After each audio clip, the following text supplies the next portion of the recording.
பேர் 4:11 நம்ம வாசிக்கிறது போல, ஒருவன் போதித்தால் தேவனுடைய வாக்கியங்களின்படி போதிக்க கடவன். ஒருவன் போதித்தால் தேவனுடைய வாக்கியங்களின்படி போதிக்க கடவன். இப்ப தேவ வாக்கியம் எனக்கு எப்படி தெரியும்?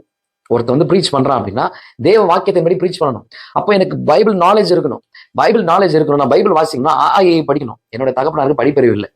அவருக்கு நாங்க சொல்லிக் கொடுத்தோம், கானா சானா இதெல்லாம் சொல்லி கொடுத்து அவரை தமிழ் படிக்க வச்சு அவரை பைபிள் படிக்க வச்சோம். தமிழ் எழுத்தே எனக்கு தெரியல அப்படின்னா நான் பேசிக்கா படிச்சுதான் ஆகணும். பேசிக்ஸா என்னன்னா இங்கிலீஷ்ல நிறைய வேர்ப்ஸ் இருக்கு, நவுன் இருக்கு, ப்ரொனன்சியேஷன் இருக்கு, நிறைய காரியங்கள் இருக்குதுன்னு பாக்குறோம். சிலபிள்ஸ் இருக்கு, ஆப்போசிட்ஸ், சினோனிம்ஸ், ஆண்டோனிம்ஸ், இதெல்லாமே கிராமர். அப்போ நம்ம கிராமர் படிச்சாதான் ஒரு இங்கிலீஷ் பைபிள் படிக்கிறோம் அப்படின்னா அது என்ன சென்ஸ்ல சொல்ல வருது, எதுக்காக இது சொல்லப்பட்டதுன்னு சொல்லி வேதாகமத்தை விளங்கி கொள்ள முடியும்.